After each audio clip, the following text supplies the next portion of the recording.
Welcome. This is a story in easy English, level A2B1. Listen slowly, read the subtitles, and your English will improve. Today, we tell the true story of Joan of Arc. But first, listen to this. It is the morning of the 30th of May in the year 1431. A public square is full of people. There are soldiers, there are priests, and there are hundreds of people. In the middle of the square there is a tall wooden post. Around the post there is a lot of dry wood. A young woman stands there. She is 19 years old. Her hands are tied. Her hair is short. Her eyes look at the crowd, but she does not cry. She asks for a cross. A man gives her a small wooden cross. She holds it against her heart. This young woman is called Joan. Only 2 years ago she was a simple country girl. She looked after animals in a small village. She could not read and she could not write. And yet this girl spoke to a king. She led an army. She won battles. She changed the history of France. So how did she get here? How does this young girl end up tied to a post in front of the fire? Who betrayed her? And why did the country she saved not save her? To understand, we must go back. We must return to the very beginning. Get comfortable. Listen slowly and learn English with the dark story of Joan of Arc. Joan was born about 600 years ago, around the year 1412. She was born in a small village called Domremy in the east of France. Her family was a family of farmers. Her father was called Jacques. Her mother was called Isabelle. They were not rich, but they were not very poor either. They had a small house and a little land. Joan was a simple and quiet girl. She helped her mother at home. She sewed and she spun wool. She also looked after the sheep in the fields with the other children of the village. Life in Domremy was hard but calm. The people worked the land. They prayed. They lived with the rhythm of the seasons. Everybody liked little Joan. The neighbors said she was a good girl. She was kind to the sick and the poor. She gave her bed to travelers and slept on the floor. She loved to go to church and pray. When the church bells rang, her face became happy. Like many children of her time, she could not read. She could not write, but she had a very strong faith.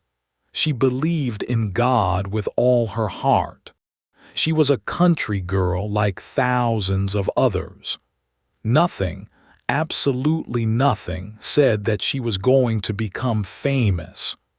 Nobody, watching her look after her sheep, could have imagined her destiny. At that time, France was living through terrible days. For almost 100 years, France and England had been at war. We call this war the 100 Years' War. It was a long and sad time. The soldiers burned the villages. The people were hungry. Many families had lost a father or a son. And the situation was very bad for France. The English had won many battles. They controlled a large part of the country, especially the north. Even worse, some of the French were helping the English. They were called the Burgundians, so the French were divided. The country was weak, tired, and almost broken. There was a young man who was supposed to become king.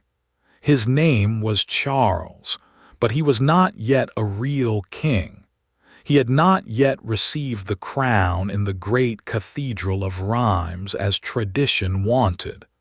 Many people called him only the Dauphin, that is to say, the prince. Charles was weak and he was afraid. He did not know what to do. He thought that all was lost. It was in this dark world that young Joan grew up. And then, one day, something strange happened. Joan was about 13 years old. She was alone in her father's garden. Suddenly, she saw a great light, and in this light she heard a voice. Joan said later that it was the voice of an angel sent by God. The voice was gentle but strong.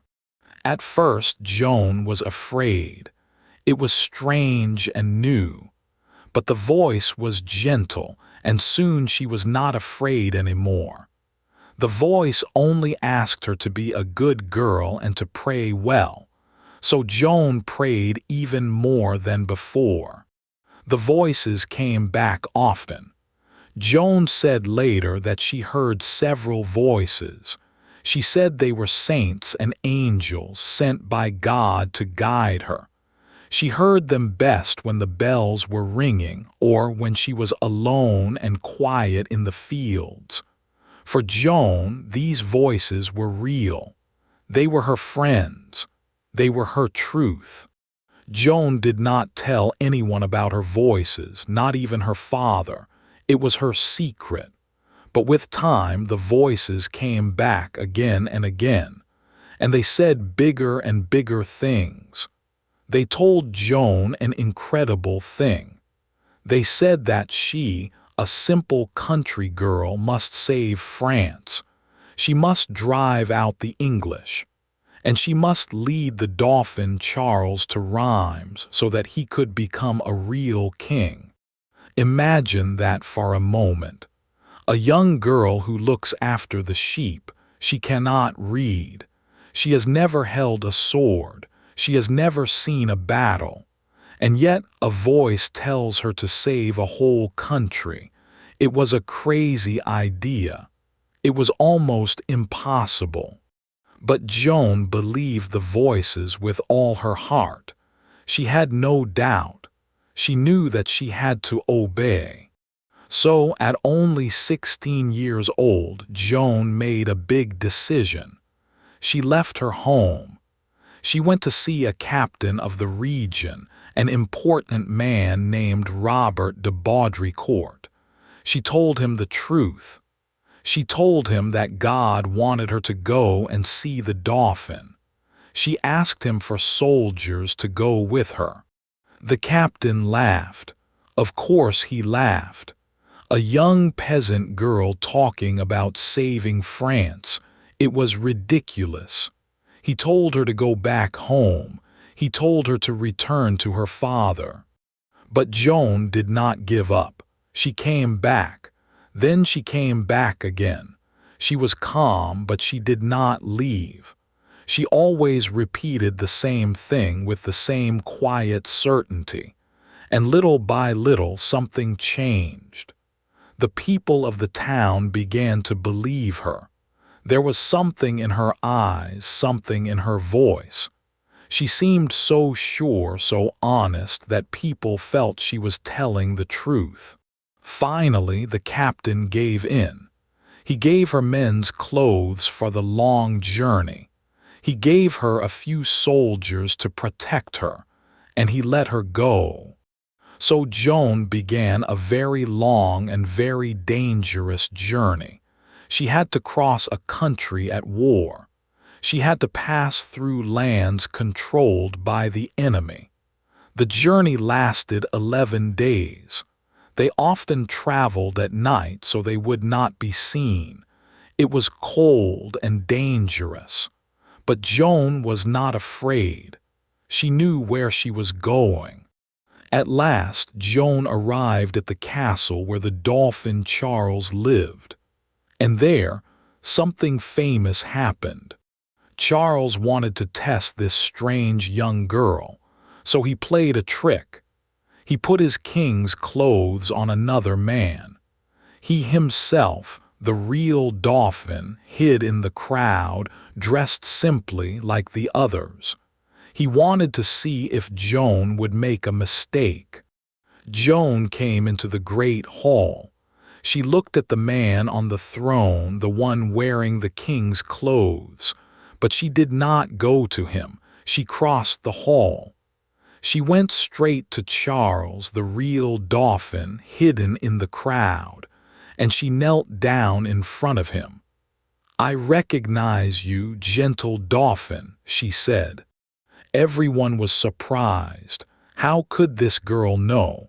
How could she recognize the real king? For Charles, it was a sign. Maybe this girl was telling the truth. Maybe she really came from God. But Charles was careful. His advisors had many doubts. A girl leading an army. It was against all the rules. So they sent Joan to priests and learned men. They questioned her for weeks.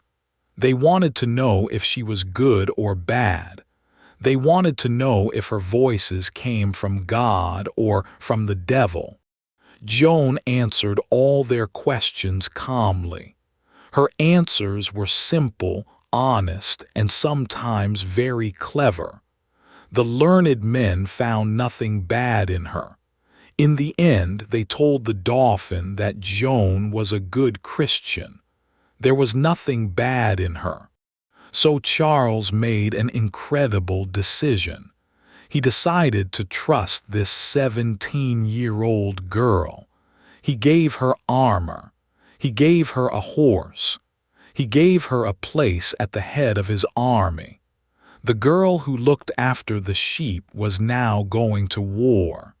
Before she left, Joan asked for a special sword and a flag. On her white flag there were holy images and words of prayer. This is important. Joan loved her flag much more than her sword. She said she did not want to kill. She carried the flag to give courage to her men, not to make blood flow. She was a war leader who preferred prayer to violence. The first big goal was a city called Orleans. Orleans was a very important city. The English had been attacking it for months. They surrounded the city and cut off the food. The people inside were hungry and afraid. If Orleans fell, the road to the south of France would be open and the country would probably be lost. Everyone knew this. Orleans had to hold. It was the last hope.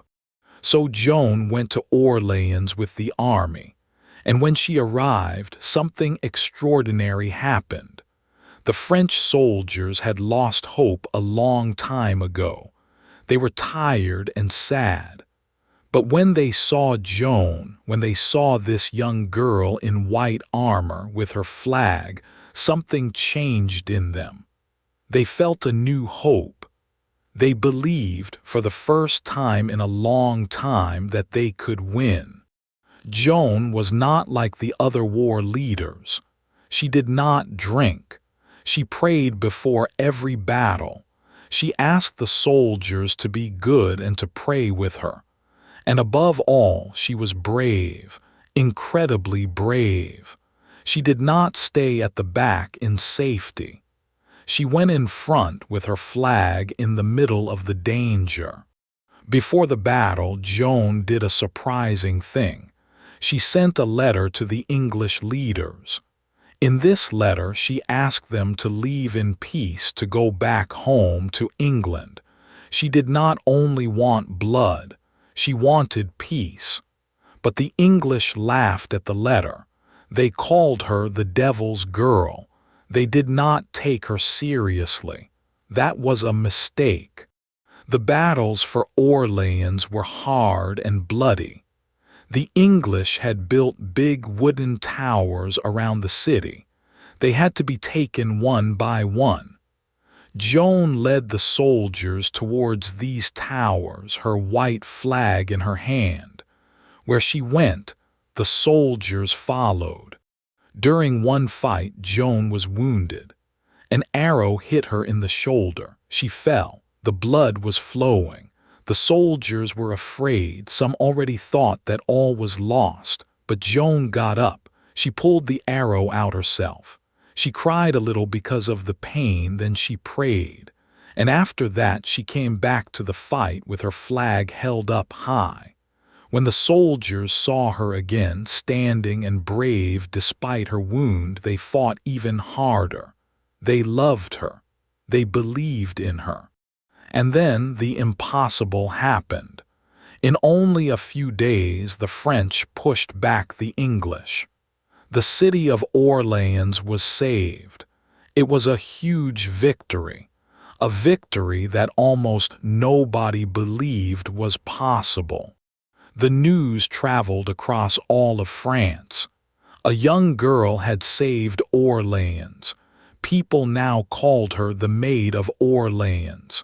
For many people, it was a miracle. The French people, tired and sad for so long, suddenly lifted their heads. Maybe God was with them. Maybe France could still be saved. After Orleans, Joan did not want to stop. She knew what her second mission was. She had to lead Charles to Rheims.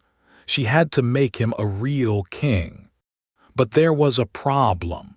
The city of Rheims was far away, deep inside the territory controlled by the enemy. To get there, the army had to cross lands full of English and Burgundian soldiers. Charles's advisors were afraid. They said it was too dangerous. They said to wait. But Joan insisted. She believed it was the moment. So once again they followed her.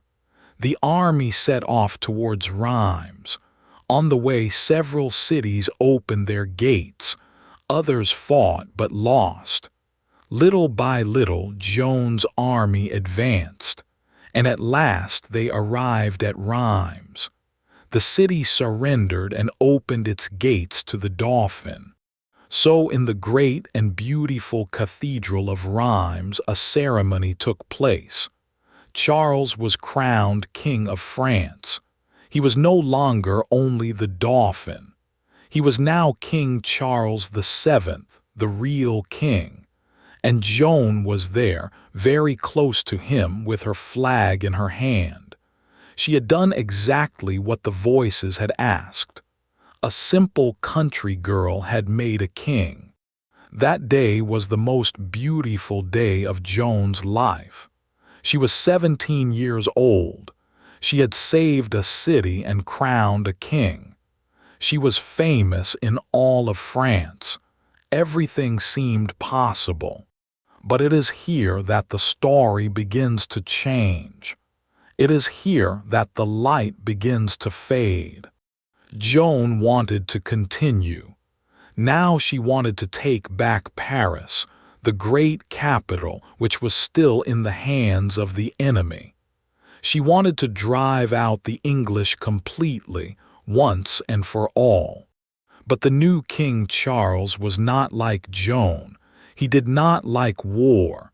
He preferred talks, secret deals, and caution. Now that he was king, he had what he wanted. He was no longer in such a hurry to fight. So often he hesitated. He waited. He did not help Joan as much as before. Joan still tried to attack Paris, but this time the attack failed. Joan was wounded again, this time in the leg, and the king ordered a retreat. For the first time, Joan had lost. Her magic in the eyes of some was beginning to fade. Time passed. King Charles now preferred to negotiate with the enemy rather than fight. Joan, on the other hand, still wanted to act. So she kept fighting in smaller battles with fewer soldiers and less support from the king. And then came the terrible day, the day of the betrayal. It was near a city called Compiègne. Joan and her men were fighting against the Burgundians, the French allies of the English. The fight was going badly. Joan ordered her soldiers to go back behind the city walls to safety. She, as always, was at the back to protect her men. But when she arrived at the city gate, the gate closed in front of her. Too soon. Maybe by mistake, maybe on purpose. Nobody really knows. Joan was now outside, trapped, surrounded by the enemy. A soldier pulled her from her horse, and Joan, the Maid of Orleans, was a prisoner. The Burgundians were very happy. They had captured the most famous girl in France, but they did not keep her. They sold her. They sold her to the English for a lot of money. And where was King Charles during this time? The king that Joan had crowned. The king she had served with all her heart. He did nothing. He did not send an army to save her. He did not pay to free her. In those days you could often exchange a prisoner for money. The king could have tried, but he did not even try. He simply left her alone in the hands of her enemies.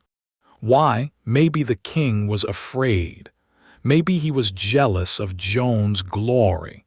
Maybe she had become a problem for him now that he was king.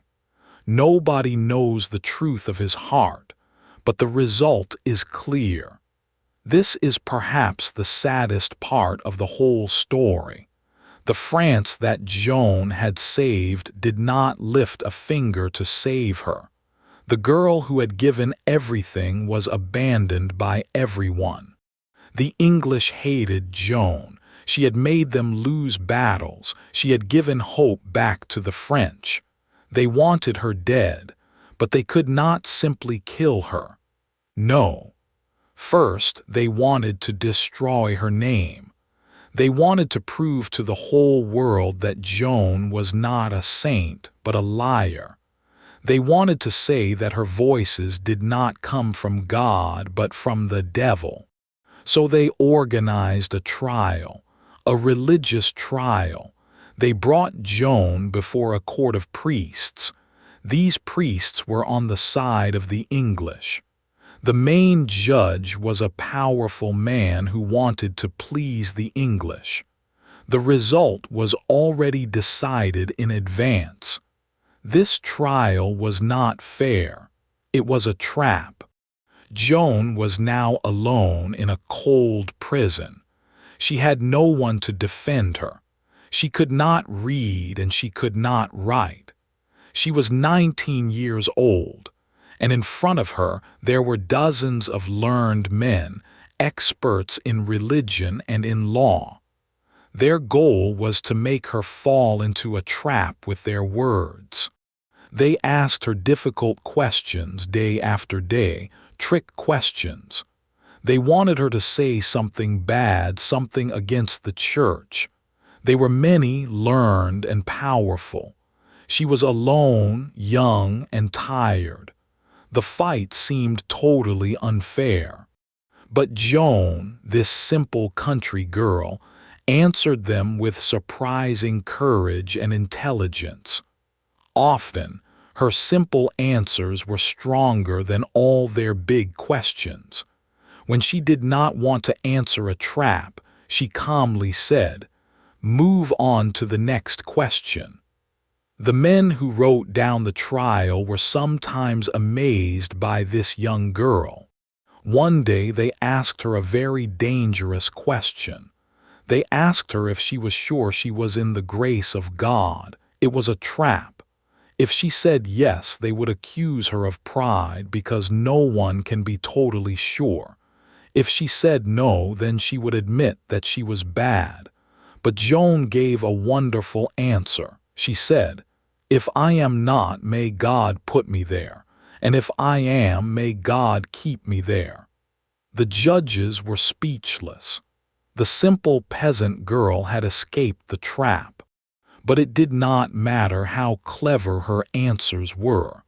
The trial was not fair. The judges had already decided. They wanted to condemn her whatever she said. There was one thing in particular that they used against her. Joan wore men's clothes. She wore trousers and armor. At that time, for the church, this was a great sin for a woman. But Joan had good reasons. In her prison, surrounded by men guards, these tight clothes protected her. They made her harder to attack. For Joan, it was a question of safety and dignity. But for the judges, it was a perfect weapon against her.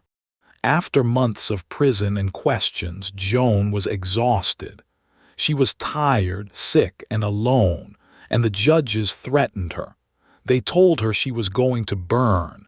They brought her before the crowd and the fire to frighten her. And there, in a moment of terror and weakness, young Joan gave in. She signed a paper that said she had been wrong. She agreed to wear women's clothes again. In exchange, she would not be burned. She would stay in prison forever. But this peace was very short. A few days later, in her prison, Joan put on men's clothes again. Why? Maybe because her women's clothes had been taken away. Maybe to protect herself from the guards. Maybe because she heard her voices again and she regretted being afraid.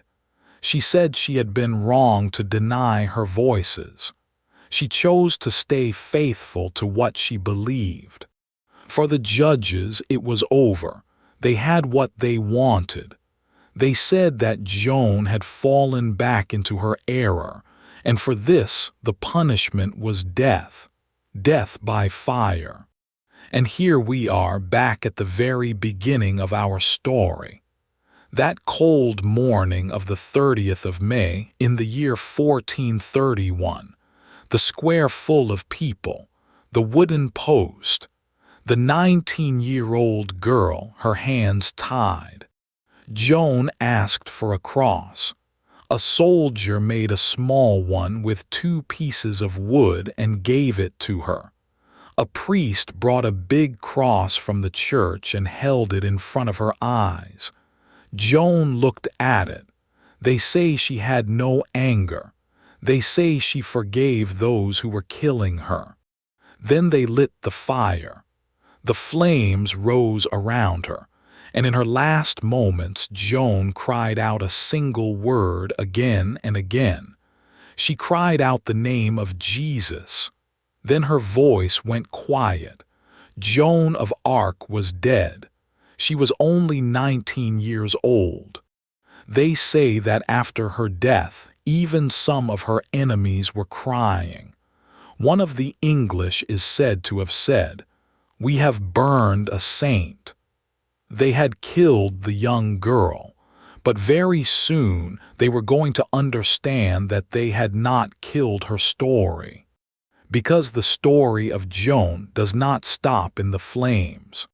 The years passed, and slowly France continued the fight that Joan had begun. The hope she had lit did not go out. Little by little the French pushed back the English, and at last the long 100 Years' War ended. France won. King Charles, the one that Joan had crowned, ruled over a free country. And King Charles, years after Joan's death, he finally did something. He ordered a new trial to look at the old one. This time they listened to the people who had known Joan, and this new court declared the truth. The first trial was false. Joan was innocent. She was not a liar or a witch. Of course, this came too late. It could not bring her back to life. But time kept doing justice to Joan. The years became centuries, and the memory of the young girl from Domremy grew bigger and bigger instead of disappearing. People told her story to their children.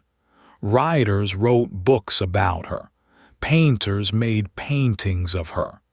In difficult times when France was afraid or suffering, the people thought of Joan.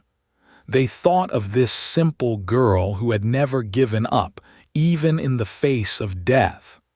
Her courage gave courage to others, century after century. The French people never forgot her. She became the symbol of the courage of France. She became a national heroine. Even today, in many French cities, there are statues of her. There are streets that carry her name. A girl who looked after the sheep became immortal. And finally, almost 500 years after her death, the Catholic Church did something extraordinary. The Church, the same institution that had condemned her to death, declared her a saint. The girl burned as a heretic became Saint Joan of Arc. Today, she is one of the most loved saints in the world. So what do we learn from the dark story of Joan of Arc? We see a simple country girl with no money, no education, no power. A girl who could not read and could not write. And yet, with only her faith and her courage, she changed the history of a whole country. She showed that true strength does not come from birth or from wealth, but from the heart. And we also learn a darker truth. The world is not always fair with its heroes. Joan gave everything for her France, and her France let her die alone. Those she served betrayed her, but in the end they could not destroy her name. The fire took her body, but not her story. 600 years later, we still tell her name, all the way to you at this very moment. Thank you for listening and for learning English with me today. I hope this story was clear and easy to follow. If you liked it, tell me in the comments which part of the world you are watching me from. I love reading your messages. And if you want more true stories told slowly in simple English, stay with me. Because history is full of dark and powerful stories, and together we are only just beginning.